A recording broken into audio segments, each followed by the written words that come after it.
Programa de formación de grado de estudios jurídicos de la Universidad Bolivariana de Venezuela. Buenas, a continuación somos estudiantes de estudios jurídicos de la UVB. Vamos a abordar lo que sería la unidad número 1, que tiene que ver con el derecho romano en la construcción de un pensamiento jurídico occidental. Vamos a desarrollar lo que sería la monarquía romana y el derecho romano. Ahora bien, Brian, coméntame un poco qué sería la monarquía romana. Bueno, pues les puedo comentar a mis compañeras que la monarquía romana se originó por un origen mítico, donde se dio por el primer periodo de gobierno, en la historia de la antigua Roma, ¿verdad? Donde también se empieza a extenderse desde la fundación de la ciudad en el año 756 antes de Cristo y en 509 antes de Cristo, cuando fue expulsado el rey, ¿verdad? También les puedo decir a todas que en Roma se regía por una norma que tenía sus luces y sombras, ¿verdad? Con el que contó con 7 reyes. Uno de esos reyes fue el rey Rómulo, ¿verdad? ¿Qué pasó ahí? Ahí Rómulo tenía un hermano que se llamaba Remo. El hermano tuvieron conflictos entre ellos para ver quién era el que iba a quedar como rey de la ciudad. En ese conflicto que tuvieron, el rey Rómulo, mata a su hermano Remo. Y ahí es donde él queda como rey y empieza a reinar por un largo periodo. Excelente, Brian. Bueno, para dar continuidad a lo que es la monarquía romana y el derecho romano, vamos a hablar las características del derecho romano durante la monarquía. Voy a hacer mención de 4 de ellas. La primera, predominó el derecho consuetudinario, ¿sí? Es decir, que las normas jurídicas se basaban sobre todo en las costumbres y las tradiciones. El derecho civil para esa época se centraba en la organización de la familia y de la propiedad privada. Además, una característica muy importante, los magistrados, que jugaban un papel fundamental en la aplicación del derecho, en la interpretación de las normas y la resolución de las disputas. Y el papel de los reyes, que era la máxima autoridad jurídica con poder para legislar y juzgar. Ahora bien, súper interesante lo que estamos desarrollando.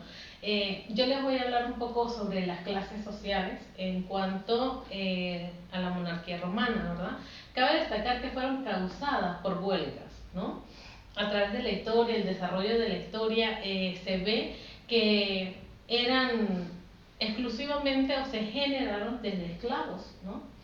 Eso cambió a lo largo de la historia, ¿verdad? Porque ahí es donde se vienen lo que es la parte de las clases sociales y el cambio que tuvo la monarquía conjuntamente con ellas. Ahora bien, ciudadanos libres de Roma. Los ciudadanos libres de Roma está dentro de la sociedad romana, y ellos estaban entre los que tenían privilegio y los que no tenían privilegio. Ahora bien, los patricios. Los patricios fueron las primeras familias de Roma. Ellos eran los que eran considerados descendientes y tenían, ¿verdad?, ciudadanía y ocupaban los grandes cargos. ¿Cómo así? Bueno, los cargos públicos más privilegiados los tenían lo que eran los patricios. Y de ellos venían lo que era el periodo de la sociedad romana.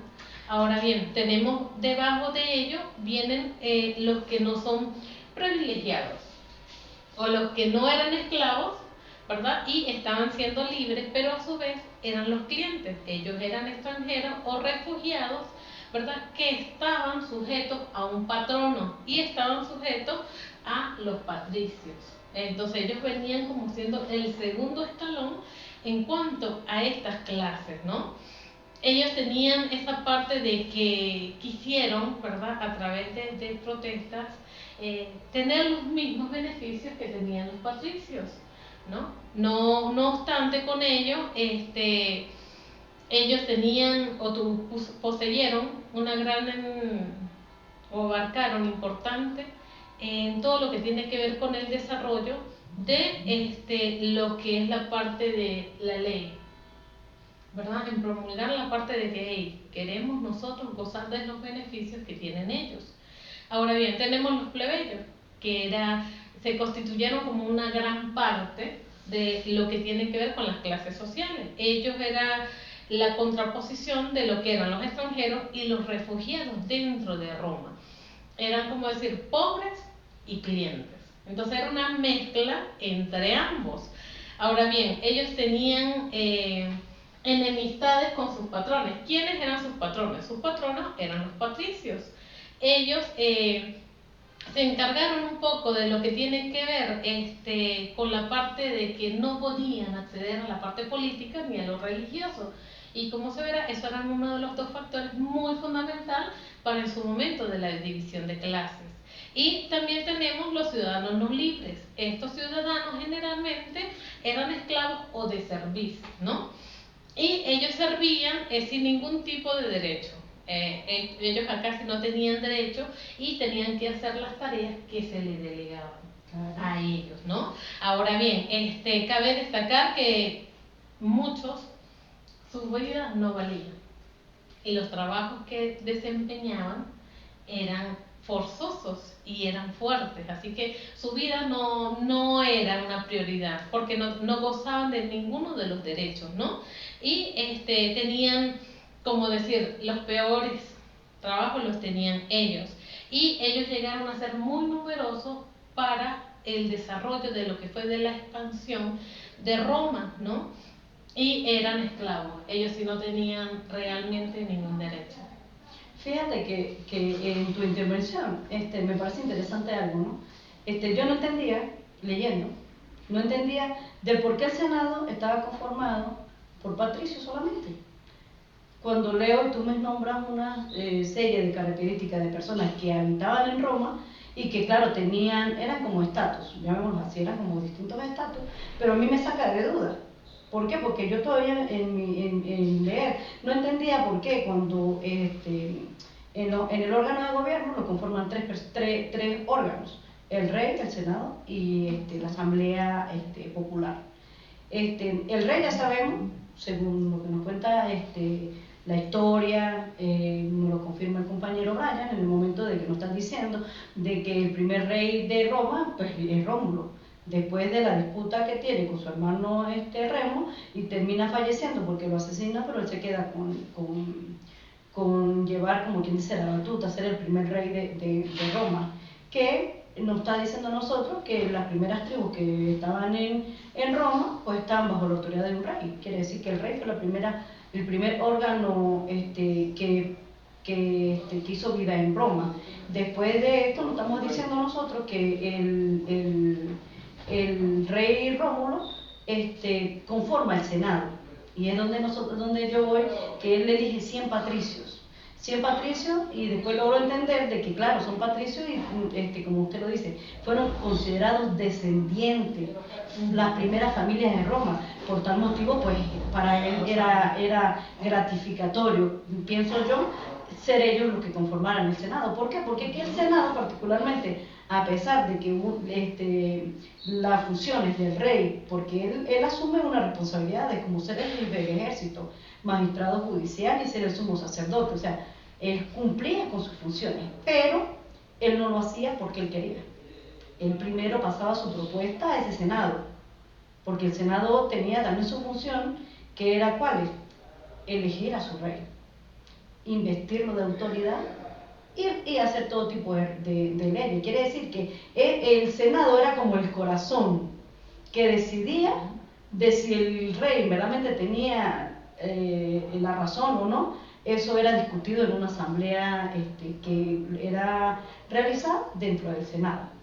Es importante saber eso. Yo pienso que más adelante pudiéramos decir por qué el Senado crece, pero eso es algo que va más adelante. También pudiéramos hablar como otro órgano en la Asamblea Ciudadana, la Asamblea Popular, que es lo que nosotros podemos llegar a decir hoy y llevar casi que a Roma a la actualidad. Parece mentira, ¿no? Pero nosotros estamos aquí en Venezuela y podemos llegar a decir que Roma, todas esas leyes han llegado y permanecen. ¿Por qué lo digo yo? Porque fíjate que está estructurado su órgano de gobierno por tres, que es un rey, que nosotros pudiéramos decir que es nuestro presidente, que estamos hablando de un Senado, que nosotros pudiéramos decir que es la Asamblea Nacional, y la Asamblea Popular, que es el poder popular. Quiere decir que verdaderamente tiene como que una afinidad, y parece mentira, que pareciera que fuera como más burocrático, pero nos está llevando a nosotros de que sí había una toma en cuenta, aunque como decíamos en el Senado, algo difícil de solamente por qué tomar al patricio y no al plebeyo, no al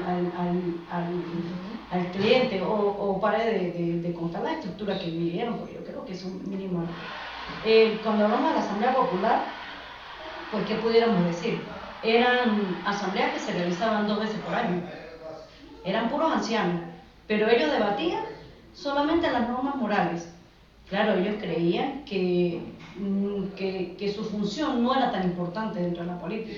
Y fíjate que si nosotros vamos a la realidad y a lo que la profe decía con el predominio del derecho consuetudinario, estos eran los primeros. ¿Por qué? Porque ellos se regían por toda esa vivencia, por toda esa experiencia que se vivía en el momento.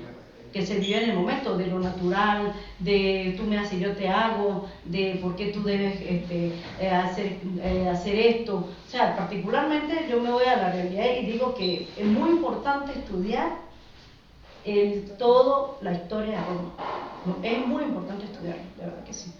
Sí, es muy interesante. Bueno, para seguir comprendiendo este tema, de verdad que está muy sabroso, digámoslo así, la monarquía romana. Ahora vamos a hablar sobre los comicios curiales, ¿verdad? Cuando Rómulo llega al poder, él dividió a la población en tres tribus, y estas tribus respondían a 3 grupos étnicos que estaban conformados como la tribu latina, la tribu sabino y la tribu etrusco. Y a su vez se conformaron en 30 curias. A cada una de estas tribus, ¿sí? Que eran en 10 curias, le dio cuerpo a la Asamblea de los Patricios, cuyas funciones en este periodo primitivo no fueron muy conocidas, como lo dijo la compañera Jenny, y las asambleas se reunían cada 2 veces al año, donde se creía que sus funciones fueran muy pocas, limitadas. Ah, interesante. Ahora bien, podemos observar un poco lo que es la parte, lo político y lo jurídico, ¿no? Entonces, ahí unamos lo que tú decías, Jenny, ¿no? Tenemos esa parte de que era la unidad política, ¿verdad? Económica y religiosa. Todos ellos entrelazaban, ¿verdad? En la parte de ¿qué? De la solidaridad. Es decir, formaron una organización. Y dentro de esa organización, ¿cómo empezamos a estructurar? Bueno, se ha estructurado como el rey, ejemplo. El rey era la máxima en este sentido. Después de ellos venía lo que es la parte popular. Y posteriormente a ello, ahí sí venía el Senado. ¿Qué varía o en esta estructura política, verdad, y jurídica? Bueno, el rey ocupaba la máxima autoridad y él era el que daba la parte de redimir. El juez, la supremacía, la tenía él. Posteriormente a ello, tenían la asamblea, ¿verdad?, popular, que ellos eran los que se encargaban de aprobar o rechazar las leyes que se estaban debatiendo en su momento. Entonces, estas personas, ¿verdad?, eran convocados ¿a través de quién? El rey. El rey era el que los convocaba y a su vez venía la parte del Senado. El Senado acabaría un poco. ¿Cómo varía? Bueno, el Senado estaba conformado por 300 ancianos, ¿verdad? O sea, como quien dice, creció. De padres de familia. Ellos eran los que finalmente daban esa parte de esa aprobación. Ahora, cabe destacar que eran personas que eran estudiosos del ¿sabes? Eran personas que tenían diferentes beneficios y tenían un poder, ¿verdad?, que se le otorgaba a través del rey para poder aprobar o desaprobar dichas leyes, que en la actualidad todavía gozamos de muchas cosas. Como tú dices, esta estructura varía. ¿Cómo varía? Con los nombres, pero la seguimos en este sentido, seguimos gozando de esta estructura, simplemente que le cambiamos los nombres y ahora ya no se ve esa parte de que es solamente una comarca, es una tribu, no, sino que ahora es un poco más amplio, ¿no? Pero que a su vez sí regimos. Todavía en la actualidad tenemos que se rige a través. Por eso es que el derecho romano, la monarquía romana, todo este tema tiene que ver mucho con la actualidad. porque viene de generación y fue pasando, como decía, las diferentes leyes fueron pasando y en la actualidad todavía las tenemos. Bueno, dice y hemos leído, ¿no? No es tanto que es el decir, ¿no? Sino que es lo que hemos leído y nos está diciendo a nosotros que igualmente incluso el derecho romano es el que ha predominado, incluso en la actualidad continúa, y es algo que no se ha desvinculado, como por decir el derecho natural. Que el derecho natural en la actualidad lo hemos, como quien dice, aislado, porque, ay, no, tú tienes una costumbre, yo te voy a ti a hacer el... O sea, eso ya no es permitido. ¿Por qué? Porque ahorita más que todo es más positivo, lo que está escrito, lo que rigen las normas y todo ese tipo de cosas. Fíjate que lo que tú estás diciendo, cuando hablas de las tribus, de patricio, de esto, nos vamos a las familias romanas, que al fin cada quien tenía una característica distinta, pero todos gozaban de un pater familia. ¿Y quién era el pater familia? Como tú lo dijiste, quizás eran los que conformaban el Senado, algún patricio, porque si no vamos a una realidad y todo recalca, o todo, como quien dice, pone sobre los altos al patricio por ser descendiente de Roma, nos dice que vamos a hablar por decir el pater de familia, porque el pater de familia era la máxima autoridad. Y no era que solamente su familia eran los que tenían su sangre, no, era que el esclavo o toda aquella persona que llegaba a esa tribu o a ese espacio, el padre de familia era el que tenía esa autoridad. Él cumplía con varias funciones. Él, como que dice, fungía o hacía actuaba o tenía el papel del soberano porque él era el que tenía la patria potestad sobre toda la familia, incluso él tenía el poder de decidir sobre la vida y la muerte de esa persona. O sea, es fuerte porque qué padre dice la muerte para el hijo, pero para ese momento, quizás incluso yo pienso que los mismos pecados, la misma desobediencia, el padre de familia era el que decidía qué hacer con ese esclavo, con ese persona con sanguinidad, él era el que tomaba la decisión. Fíjate que incluso él hacía de pontífice, ¿ves? Sacerdote. Que era el sacerdote. O sea, quiere decir que él hacía como de soberano, como de fuerte, de jugador, pero también tenía su parte religiosa, porque él era el único que estaba autorizado para hacer cualquier tipo de ceremonia, incluso de los rituales, porque todos sabemos que en los tiempos pasados no iban y le pedían a un santo, como hoy se lo pide uno como persona, ¿no? Se lo pide a San no sé qué, a San no sé qué más. Ellos no, ellos igualmente tenían sus dioses protectores, a la cual ellos les rendían tributos, a la cual ellos les rendían en ritos, incluso sus antepasados para ellos. Eso era algo que era su máximo porque eran sus dioses protectores de su casa. O sea, particularmente ellos lo que iban a hacerles ritos y ceremonias era a estas personas porque sabían que ellos eran los que le estaban dando la protección a toda su casa, a la siembra. Bueno, todos sabemos, ¿no? Que si el dios sol, que si el dios lluvia, que el dios... O sea, tantas cosas que daban, pero ellos incluso tenían su estructurada a qué persona o a qué... no sé, a qué sol, o sea, tenía sus dioses, pero él era el único que estaba autorizado para hacer todo este tipo de cosas. Entonces digo, es fuerte, ¿verdad? Porque es la responsabilidad que este hombre tenía. Claro, es que él también viene de todas las leyes que el rey Rómulo colocaba. Entonces quiere decir que, o sea, ya venían preparados, como quien dice, a hacer su papel exacto, como lo dice aquí el pater de familia. Bueno, muy interesante. Incluso cuando tú estás hablando del pater familia, entraría eso con la fuente del derecho. ¿Por qué? Porque en la fuente del derecho se conocen dos. Una que era las costumbres que se llamaban como el more mayor, que eran las que se continuaban los hábitos de generación en generación. ¿Ves? Entonces se consideraba como obligatoria. Y otra de las leyes era la ley que se llamaban leyes rigias, que eran las que emanaban directamente de un rey. Es que fíjate, usted explicando un poquito de eso, yo leí que incluso cuando se habla de generación en generación, no era de que quedaba, no, eran que si quedaban los hermanos o los tíos, claro, siempre era el hombre, ¿no? Eso hay que recalcarlo. Para ese entonces, resaltaba era el hombre. Bueno, porque en Era el esa hombre, sociedad no había no tantas había. mujeres y de ahí fue donde se empezaron las guerras, porque el mismo Rómulo invitó a otras tribus para hacer una fe y después secuestraron, y ahí fue cuando empezó la guerra para esa época. O sea, fíjate Porque no lo habían importante. tantas mujeres para esa época. Porque en esa época no le No, y ahí lo tocaba el voto a la decía, mujer, no, y el ahí voto era del hombre, ahí que lo era el que decía, decidía. ahí lo decía, o sea, era el hermano mayor, o el tío del tío, o sea, la generación era de hombre en hombre, lo que venían, Claro, lo porque que se venían. basa mucho en la parte de lo que es del pater de familia, ¿no? Y está esa estructura. Entonces, a través de la historia, esa estructura, y que tú veías y tú decías, qué tremendo. ¿En qué sentido?